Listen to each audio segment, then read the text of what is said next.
आज की इस वीडियो में हम लोग क्लास 7 का अध्याय 2 जंतुओं में पोषण इसका क्वेश्चन आंसर देखेंगे। तो चलिए स्टार्ट करते हैं। फटाफट से चैनल को सब्सक्राइब कर लीजिएगा, वीडियो को लाइक कर दीजिएगा। चलिए देखते हैं क्वेश्चन आंसर। देखिए मेरा अभ्यास का सबसे फर्स्ट में है हालिया स्थान की पूर्ति कीजिए। तो चलिए हम लोग देखते हैं कि इसमें क्या भराएगा। फर्स्ट में है मेरा मानव शरीर की सबसे बड़ी ग्रंथि डैश है। इसमें आपको भरना होगा यकृत। यकृत मैं बोल दे रहा हूँ, आप भर लीजिएगा। दूसरा है मनुष्य में भोजन का पाचन डैश से शुरू होकर डैश में पूरा होता है। तो ये मुख गुहा में शुरू होता है और औंत बड़ी औंत तक जाते जाते हो जाता है। उसके बाद है अमाशय में हाइड्रोक्लोरिक अम्ल एवं डैश का स्रावन होता है जो भोजन पर क्रिया करते हैं। तो हो जाएगा यहाँ पर सलेस्मा। आपको मैं एक बार दिखा दूंगा सारे को एक लाइन से लिख के, पहले आप लोग लिख लीजिए। मनुष्य में पोषण के मुख्य चरण डैश डैश है। तो इसमें जगह मुख गुहा, ग्रास नली, अमाशय, बड़ी आंत, छोटी आंत। अगला है अमीबा अपने भोजन को डैश की सहायता से ग्रहण करते हैं, पादाभ की सहायता से। तो चलिए देखते हैं हम लोग इसका आंसर। यहाँ पर आपको स्क्रीन पर दिख रहा होगा, वहाँ से आप लोग स्क्रीनशॉट ले सकते हैं। और एक ई का बच गया है, ई का सबसे लास्ट में ई का इसका हो जाएगा पादाभ।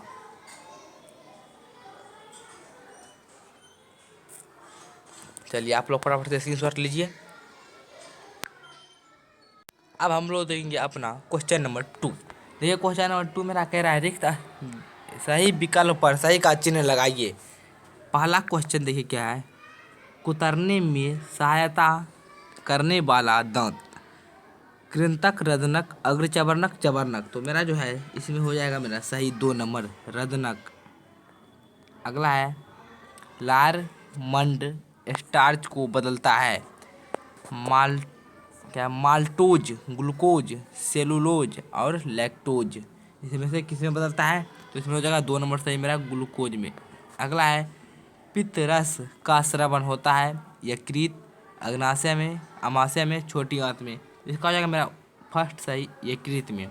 वसा का पूर्ण रूपेण पाचन होता है अमाशय में, अग्नाशय में, बड़ी आंत में, छोटी आंत में। तो इसमें जो है मेरा हो जाएगा सही 4 नंबर बड़ी आंत में। फटाफट से स्क्रीनशॉट ले। देखिए एक और बचा हुआ है, जल का अवशोषण मुख्यतः होता है ग्रासिका में, बड़ी आंत, छोटी आंत, अमाशय। तो इसमें हो जाएगा मेरा सही नंबर ऑप्शन जो है बड़ी आंत। अब देखिए हम लोग आगे बढ़ते हैं। अब है सही गलत। तो देखिए इसे करते हैं, सत्य और असत्य कथन को चिन्हित कीजिए। तो देखिए पहला है अमाशय में हाइड्रोक्लोरिक अम्ल का स्रावन होता है, सही है, चेक लगा देना है। पित्त रस से प्रोटीन का पाचन होता है, ये बिल्कुल गलत है। चलिए आगे देखते हैं। अब देखिए मेरा है प्रोटीन का पाचन मुख्य से आरंभ हो हो जाता है, ये हो जाएगा गलत, नहीं होता है। अगला है जुगाली करने वाले निगली हुई घास को पुनः मुख में लाकर धीरे धीरे चबाते हैं, बिल्कुल सही। छोटी आंत में श्लेष्मा स्रावित होता है, नहीं, बिल्कुल नहीं, ये गलत हो जाएगा आपका। अब देखिए हमारा है कॉलम ए के कथन का मिलान कॉलम बी के कथन से कीजिए या कॉलम बी से कीजिए। तो चलिए हम लोग मिलाते हैं। एक में है कार्बोहाइड्रेट, कार्बोहाइड्रेट जो है वह हो जाएगा शक्कर, 3 से मिला दीजिए शर्करा। उसके बाद है प्रोटीन, प्रोटीन जो है मेरा वो हो जाएगा अमीनो अम्ल, अमीनो अम्ल से मिला दीजिए। उसके बाद है वसा, वसा हो जाएगा आपका वसा अम्ल एवं ग्लिसरॉल। उसके बाद है पितरस, जो पितरस है ये हो जाएगा मेरा पित्ताशय में। उसके बाद लार जो है लार ग्रंथि में। तो जल्दी से स्क्रीनशॉट ले लीजिए, फटाफट से हम लोग आगे बढ़ते हैं। अब देखिए यहाँ पर है आहार नाल के किन भाग द्वारा ये कार्य होते हैं। तो देखिए यहाँ पर है भोजन का पचना मुख गुहा से, उसके बाद है जीवाणु नष्ट होना अमाशय, उसके बाद है उपयोगी पदार्थ का अवशोषण, तो ये जगह बड़ी आंत। उसके बाद है मल का निकासन, तो मल द्वार। चलिए आगे देखते हैं हम लोग। अब देखिए मेरा यहाँ पर है एक शब्दों में उत्तर दीजिए। पहला है मेरा मानव शरीर में पाया जाने वाला कठोरतम पदार्थ है। इसमें जो है इनेमल इनेमल इनेमल जो कि हमारे दांत पे पाया जाता है, बहुत ही कठोर होता है। अगला है पचे भोजन का अवशोषण करने वाली उंगली जैसी संरचना, ये हो जाएगा मेरा दीर्घ रसाय गुली। अगला है मेरा घास खाने वाले जंतुओं में सेलुलोज का पाचन स्थान, तो रुमेन हो जाएगा यहाँ पर। नेक्स्ट है अमीबा में भोजन पाचन का स्थान, तो यह हो जाएगा खाद्यान्नी। अमीबा में खाद्यान्नी में भोजन पाचन होता है। भोजन के अवयव से उपयोगी पदार्थ संश्लेषण की प्रक्रिया क्या कहलाती है?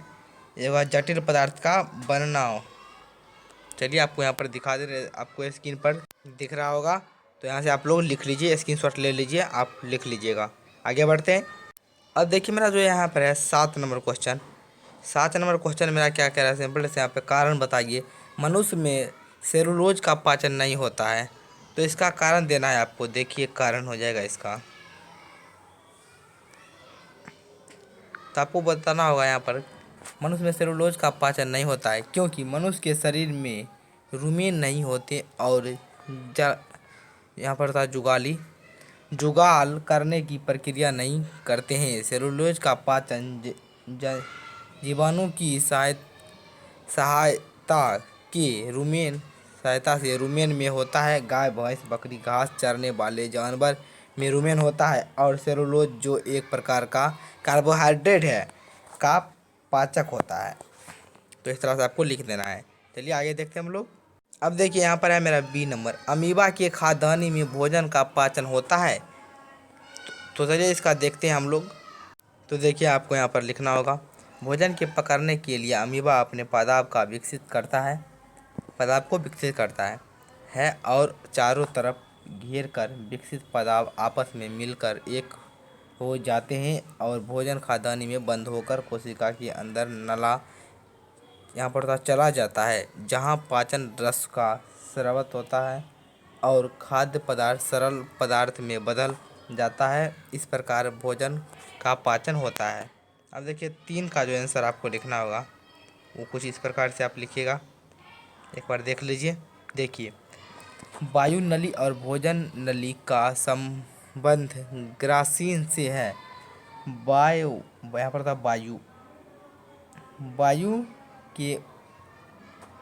वायु नली के ऊपर एक मांसल संरचना होती है जिसे इपिग्लोटिस कहते हैं। यह बाल्ब की तरह काम करता है। जब भोजन करते हैं तब वायु नली को ढक लेती है और भोजन नली में चला जाता है। तेजी से खाने या बात करने पर भोजन वायु नली में कुछ कण देखिए भोजन की जो कण है वो वायु नली में चली जाती है, जिसे छींक आ जाती है या छींक हिचकी आती है। तो इसे आप लोग लिख दीजिएगा। चलिए हम लोग आगे देखते हैं। अब देखिए यहाँ पर है मेरा क्वेश्चन नंबर 8, बहुत ही सिंपल सा। देखिए छोटी आंत में किन ग्रंथि के स्राव आते हैं, पाचन में उनकी क्या भूमिका है? तो देखिए यहाँ पर आपको लिखना होगा, छोटी आंत में यकृत अग्नाशय ग्रंथि होती है। यकृत, उसके बाद लिखिएगा अमाशय के ऊपर भाग में दाहिने ओर स्थित है। यकृत अमाशय के भाग में ऊपर, यहाँ पर पहले था यकृत अमाशय के ऊपरी भाग में दाहिने ओर स्थित है। इसमें पित्तरस स्रावित होते हैं। पित्तरस वसा का पाचन करता है। अग्नाशय यह अमाशय के ठीक नीचे रहता है। इससे अग्न्याशिक रस निकलता है जो वसा कार्बोहाइड्रेट और वसा को सरल रूप में परिवर्तित करती है। छोटी आंत की दीवार से भी स्रावित आंत रस जो आंशिक रूप से पचे भोजन को पूर्ण रूप से पचाती है। अब देखिए यहाँ पर क्वेश्चन नंबर 9 है मेरा। 9 क्या कह रहा है, अमीबा में पोषण की प्रक्रिया मानव से भिन्न है, क्यों? इसमें लिखिएगा मानव बहुकोशिकीय जीव है जबकि अमीबा एक कोशिकीय जीव है। बहुकोशिकीय मतलब एक से अधिक कोशिका पाई जाती है। मानव में भोजन का पाचन कई चरणों में, जैसे यहाँ पर था मुख गुहिका में ग्रास नली, अमाशय, छोटी आंत, मलाशय, गुदा द्वारा पाचित भोजन का रसागुल द्वारा ग्रहण एवं मिरने की प्रक्रिया होती है। अवशोषित भोजन रुधिर वाहिनी की सहायता से शरीर के विभिन्न भाग में पहुंचता है और जटिल पदार्थ का निर्माण होता है। अमीबा में भोजन ग्रहण पादप की सहायता से होता है और भोजन का पाचन खाद्यान्नी में होता है। पाचन रस का स्रावित रक्त खाद्यान्नी में ही होता है और सरल पदार्थ का में बदलाव भोजन अवशोषण कर अमीबा की वृद्धि संख्या में मदद करता है। अब देखिए यहाँ पर है मेरा क्वेश्चन नंबर 10। क्या कह रहा है क्वेश्चन नंबर 10 मेरा, मनुष्य में पाए जाने वाले दांत तथा उनके कार्य को लिखिए। तो यहाँ पर मनुष्य में पाए जाने वाले मुख्य दांत कृंतक, रदनक, चवर्णक, अग्र चवर्णक हैं। तो देखिए कृंतक का कार्य क्या है, आप सब चारों दांत का कार्य देख लीजिए। कृंतक दांत आगे की ओर चौड़ा होता है जो काटने का काम करता है। रदनक दांत भोजन को पकड़ने का कार्य करता है। अग्र चवर्णक कटे हुए भोजन को पीसने और चबाने का काम, और चवर्णक ये भोजन को अच्छी तरह से चबाने और पीसने का काम करता है। आगे बढ़ते हैं। अब देखिए यहाँ पर है मेरा क्वेश्चन नंबर 11। क्वेश्चन नंबर 11 क्या कह रहा है आप लोग देखिए, मनुष्य की पाचन तंत्र का नामांकित चित्र बनाइए। तो चलिए हम लोग देखते हैं। तो देखिए कुछ इस तरह से आपको नामांकित चित्र बनाना है मनुष्य के पाचन तंत्र का। तो यहाँ पर देखिए इस तरह से आपको चित्र बना देना है। यहाँ पर पूरा ऐसे करके पूरा इस तरह से आप लोग चित्र बना लीजिएगा। उसके बाद आपको यहाँ पर जैसे जैसे यहाँ पर बताया गया है उसके बाद आपको लकीर देकर उसका सभी का नाम लिख देना है। मुगुआ, ग्रासिका, महाशय, छोटी अंत, बड़ी अंत, मलाशय और मलद्वार। तो इस तरह से आपको यहाँ पर किताब में दिया गया है। पेज नंबर आप लोग यहाँ पर देख लीजिए, अगर दिया होगा तो नहीं, यहाँ पर नहीं है तो आप वहाँ से किताब उलटिएगा तो आपको मिल जाएगा। तो वहाँ से आप लोग इसे बना लीजिए। और हाँ, चैनल को सब्सक्राइब जरूर कर लीजिएगा, वीडियो को लाइक कर दीजिएगा। नेक्स्ट वीडियो के लिए सब्सक्राइब निश्चित रूप से कर लीजिएगा और ये चित्र बना लीजिएगा। चलिए मिलते हैं अगले वीडियो में। Thank you.